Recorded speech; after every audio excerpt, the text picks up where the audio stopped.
Hello and welcome to the bookshelf brought to you by the Institute of South Asian Studies at the National University of Singapore. In this segment, we discuss the latest books relevant and pertinent to the subcontinent. I'm your host, Nithya Subramanian, an editor at the Institute, and with me today is Mr. Asanga Abhayagunasekara, author of Conundrum of an Island, Sri Lanka's Geopolitical Challenges. The book provides insights into the island nation's contemporary foreign policy and security challenges while also dealing with domestic issues. Mr. Asanga is a geopolitical analyst and former Director General of the Institute of National Security Studies, Sri Lanka, a well-known think tank. Thank you for joining us today. Thank you. Thank you. It's a pleasure to be with you all. You started your book on a very interesting, but by sharing two personal experiences. One of losing your father to an LTTE blast, and the other, your own experience of the Easter Day bombing at Shangri-La Hotel, which incidentally marked its second anniversary on April 21st. And that sort of set you on the path of this book. You say that Sri Lanka is geostrategically blessed, that lives with an existential threat due to both its internal politics and external geopolitics. Is this the conundrum of the island? Yes, you've understood it really well. Yes, that is the conundrum that we are facing as a nation. If you look at even yesterday was the 2 years anniversary of the Easter Sunday bombing. So having witnessed basically at the Shangri-La Hotel with my family and doing the work at this national security think tank at the same time, basically gives me a sort of brings a sort of a perspective coming in from within the administration, as well as a perspective as a geopolitical analyst looking at the geopolitical factors that are affecting Sri Lanka. Especially, I refer to the work of Raja Mohan, where he's mentioning about, he has mentioned in his Samudra Mantram, the power projections, the triple power projections in the Indian Ocean, India, China, and the US, and how that impacts a nation, an island littoral like Sri Lanka, geostrategically positioned in the sea lines of communications. Sitting at the, I bring the geopolitical works of, my previous book, I kind of connected to this also of Nicholas Spikeman on the Rimland, sitting on the Rimland. Sri Lanka is a significant geostrategically positioned. Some of the reviewers see it as, are you comparing sort of, are you prisoners of your own geography? I would say the existential threat is because of the more than 70 years of independence, 30 years have been on a civil war. The rest of the, we have the largest terrorist attack ever took place 2 years ago, killing so many people from the extremism threat. So, and what we see is like two youth insurrections in 1971, 1988. So all of these factors, there's a significant security threat. So the first chapter basically discusses about the importance of a national defense policy and a national security policy. Absence of it, of coherent policies, I think that there's a serious policy, I would say, gap in South Asia, where I'm bringing works or even discussions at the Indian Parliament by Narasimha Rao, saying that India also requires a national defense policy. So having produced, Sri Lanka has produced its national defense policy in 2019, after about 4 years of work with the Triforces, which is a huge achievement, I think. But it needs to sort of go to the public, get general, ideas, perceptions, scholarly perceptions in, and need to develop further. So the conundrum is clearly the internal instability, be it the constitutional crisis which happened in Sri Lanka, be the internal, basically the political crisis between the main parties. So there's a deep dive into the democratic fabric of Sri Lanka, how it has moved towards. I sort of see that the democratic the institutions as well as the democratic fabric is moving towards a semi-autocratic, a more state-centric kind of a government right now with Gotabaya Rajapaksa. And so here is where the people, after this undergoing, how the security became a top priority as for the elections and national security. Then I have a piece on bombs and elections, how bombs and elections have a connection, where 5 cases I have looked at in South Asia, be it India, be it in Pakistan, or in Sri Lanka, how the voters get affected from bombs. It's kind of unique. When I did that piece, I found that Sri Lanka as well as South Asia is very unique comparing to other regions of the world when it comes to bombs and elections. So it's sort of a deep dive into the instability of the national, the internal, basically the governance as well as the democratic fabric, the instability of the country, and the external factors. So there are specific examples I have given on external instability coming into the country, where Sri Lanka has failed to balance its foreign policy. While rhetorically, most of the leaders speak of the importance of having a balance, a neutral foreign policy, basically coming from its past non-aligned concepts, where they bring into the election manifesto, but they fail to sort of, in practice, to keep the balance because of the heavy Chinese influence in the country. So I think. Yes, this is the conundrum that I've captured. We will address a few issues individually, but a very interesting comment that you made in the book is on diplomatic disconnect, especially when it comes to the LTTE.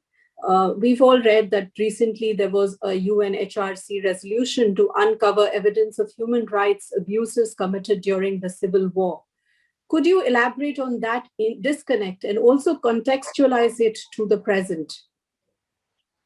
There's a serious disconnect, be it with the diaspora, Sri Lankan diaspora outside, where I sort of propose an idea, actually, having a diaspora re-engagement strategy to the foreign ministry is really important.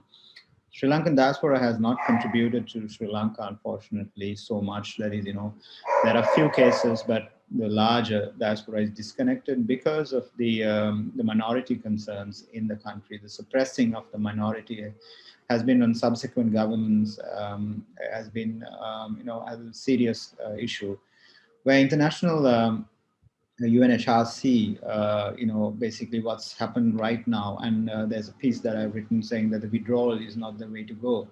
The government decided to co-sponsor its own resolution in 2015 and commit to the UNHRC.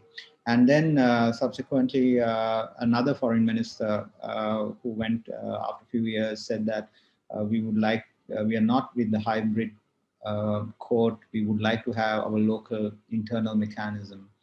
And a few years after that, you have a minister going and the foreign minister saying that we want to withdraw. So the inconsistency of these policy decisions amplified at the global theater, be it the Human Rights Council or any other global institute. So this is a serious issue that the country is facing. The minority concerns are there. Be it the Tamilian issue, now it's added a new factor, is added the Muslim concern, which is after the forced cremation in the COVID time, as well as so there is adding on to what we already have. And so the book discusses of importance of reconciliation. As a direct victim losing my father, I understand the importance of reconciliation. The genuine reconciliation is what is required with the diaspora.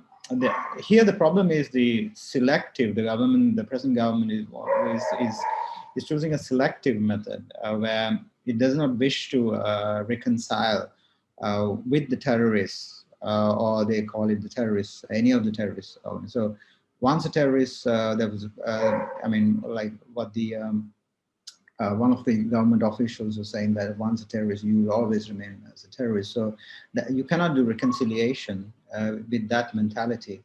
So you need to sort of bring them rather than disengage with them.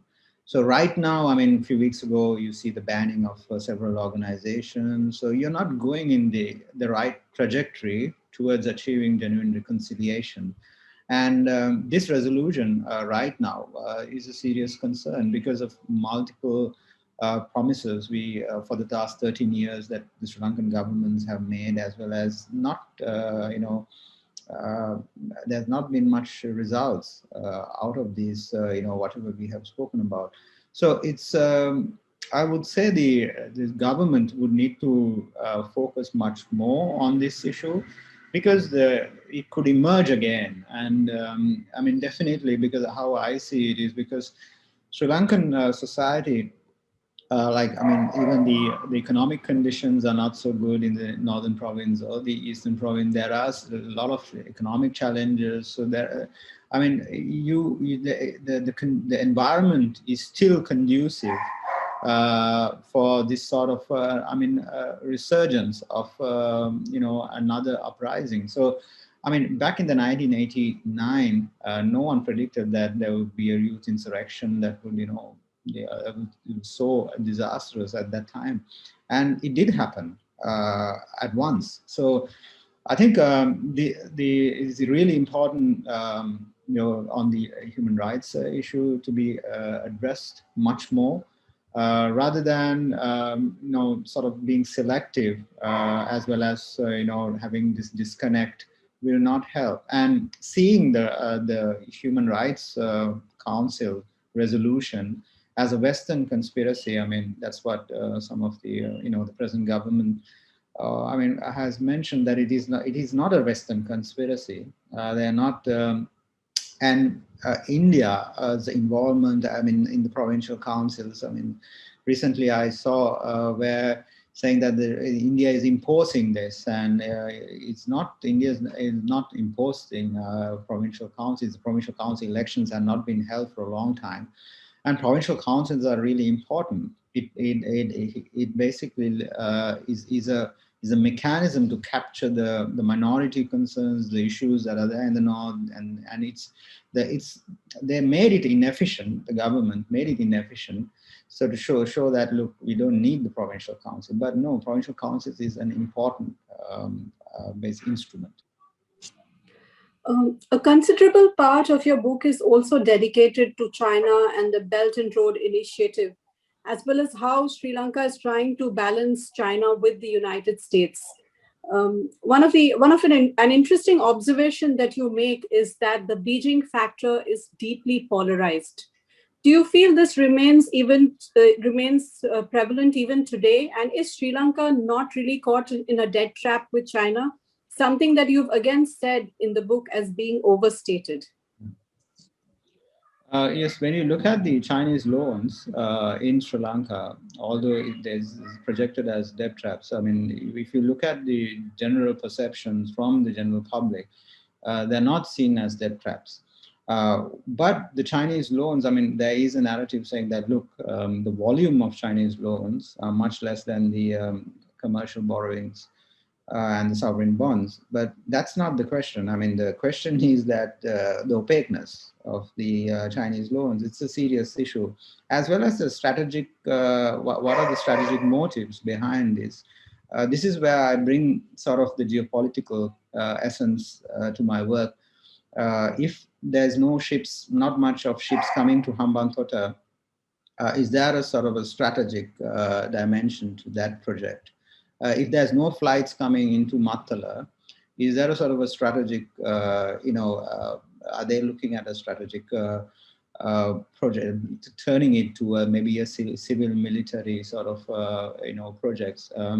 Djibouti is something I have referred also, and looking at what's going on right now in the island, like the port city project, which the Chinese as well as the government has agreed to work to give an extra jurisdiction or economic zone with tax exemptions and all that in the heart of Colombo. I see a serious strategic dimension to these projects and how it would impact our foreign policy. Right now, I mean, I would see that there's no balance at all. I mean, the book basically discusses about why we're losing the balance and why we prefer to bandwagon with China. Less questions asked. So the borrowings has been very clear. I mean, last week there has been again another borrowing. So China is the most preferred partner. The Rajapaksas are back in the 2014 or 15. So you're back to the same, the China, basically the more sort of a China tilt than the rest of the or India or the US. So the balancing is what is required, but unfortunately you don't see that balance. And it's due to, I mean, there is a sort of a discussion I bring in, but it needs further work. Basically, does these projects, will it transform into affecting the political models within the political parties, for example, or the political models? That's something I'm right now working on. I mean, how much of these projects would impact the political part, be it the SLPP or the CCP, SLPP. If you look at the Rajapaksa's 20th Amendment, as well as what's going on, I mean, losing the independent commissions, as well as, so you are heading towards a new model. The 28 military appointments that has been highlighted by the Human Rights Council.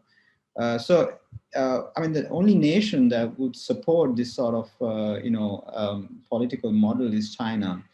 So there would be I would say, the CCP and SLPP will have very close, I mean, the recent seminar is a clear example where Basil Rajapaksa, the political, the brain behind Rajapaksas, was saying that this is the model we should adopt. The Chinese model. And the recent phone conversation on March end with President Xi and President Gotabaya again clearly highlights that where Rajapaksa, Gotabaya Rajapaksa was saying to President Xi that we need to use the Chinese model for rural development. So it's sort of a slow inroad coming, I mean, slowly sort of coming in and to this Sri Lankan and democratic fabric or the institutions. So this is a serious danger that I see. And you will depart once you bring in these essence one by one. So you will sort of move away from the rules-based order or the Indo-Pacific. You cannot be with the Quad. You cannot support India. You cannot. So Sri Lanka has always been with, I mean, committing its work to the law of the sea, Indian Ocean Zone for Peace, with international norms. And we have committed so much. I have referred to a few people who has done tremendous work, the law of the sea, as well as, so these things have to continue. But unfortunately, you won't be able to do that because you are departing from these values. It's very interesting that you bring in the Quad, because that's my next question. You have touched upon maritime power dynamics between India, China, and the United States. We all know that the Quad leaders met in March this year, strengthening the Indo-Pacific strategy. How has Sri Lanka viewed this, and how will it shape its relations with India going forward? The Quad I discussed, I've been bringing Kennan's work on containment, then again, liberal hegemonic work on, Mersheimer's wall.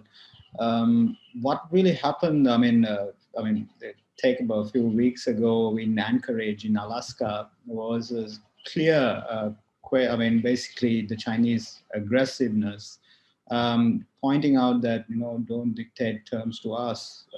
So you see a significant, build up of this Cold War mentality coming up. But in this, now, I see, there is a area which I captured in the present moment on the COVID environment, how China would sort of, strengthen its aggressiveness, the wolf warrior style in islands like Sri Lanka, or the recent visit of Yang Jeki in October to Sri Lanka clearly highlight that, giving a binary choice that, be with us and, not with them. Then you have the Mike Pompeo's visits and be with us, not with them. So it's sort of a binary choices given. So I sort of pushed them towards being with the middle powers. So Sri Lanka can always work with many nations, middle powers, then getting stuck with these binaries that, be with us or them or whatever. So be with all, but then work with middle powers. The Quad is really important for a nation like Sri Lanka because of its geostrategic position, because where you have the spheres of influence already in the island. It's a clear, you could see from the embassy Twitter feeds what's going on, how much of significant influence that we are facing.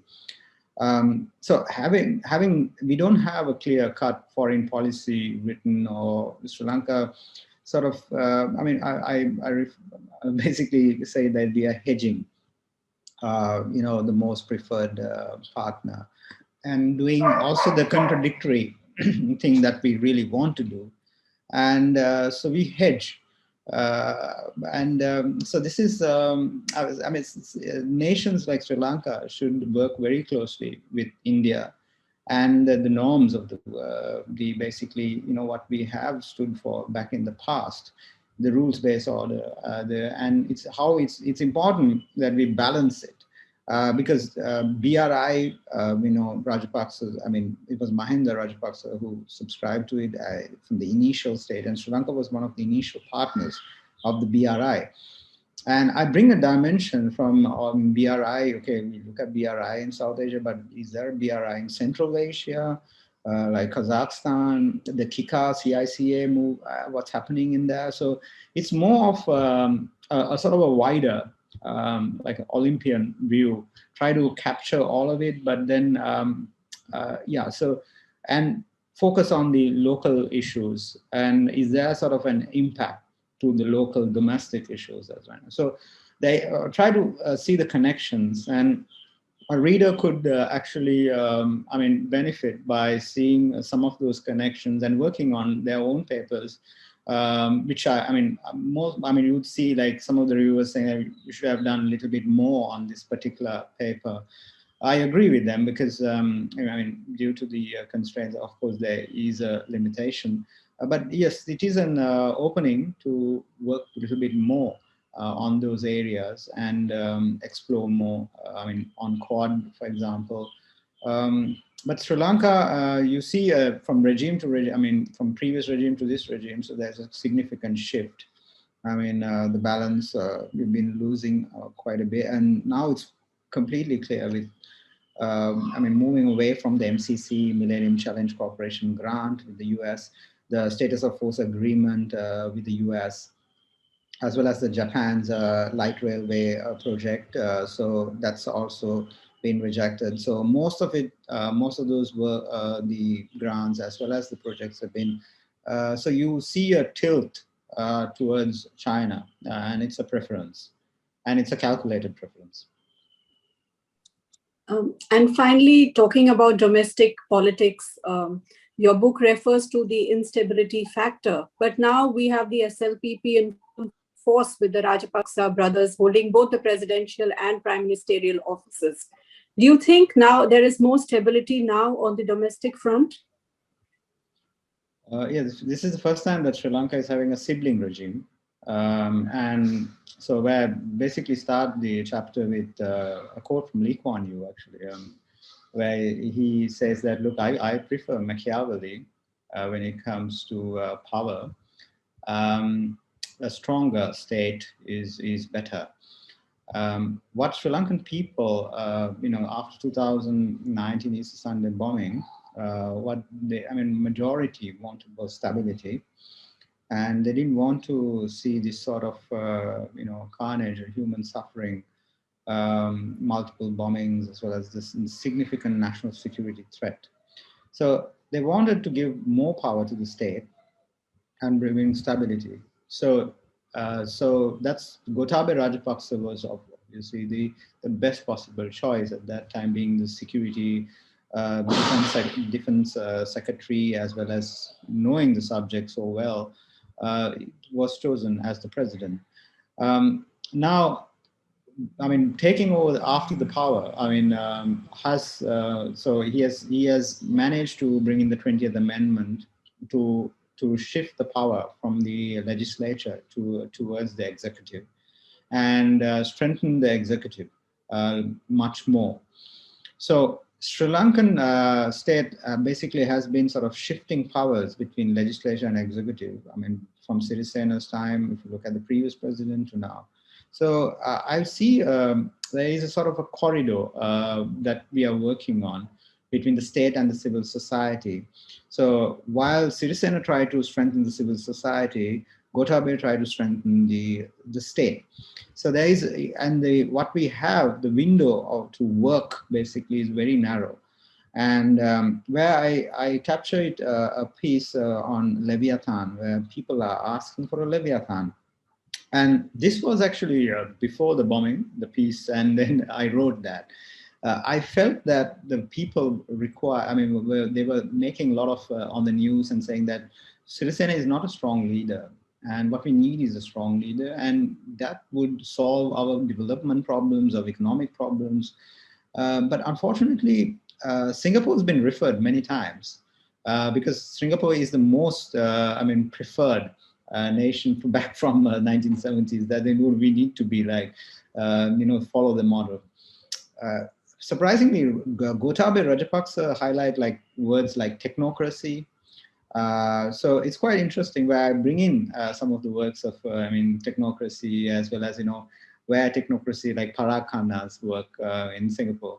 And but the problem here is that the society is quite different, as well as the when you look at the two countries, you cannot sort of compare, and I don't think there is a sort of easy recipe that you can bring in because of the deep-rooted social issues, the political challenges, and also the historical factors, especially with India, where I call it the Kaveri Delta effect, the Tamilian effect to the northern part.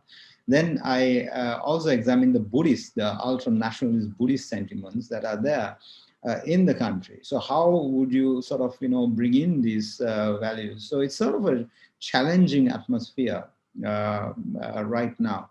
But unfortunately, what's happening right now is that the state is strengthening its, it's going beyond its limits. And what you see is a reduction of democratic space. And this is a serious concern for the international community.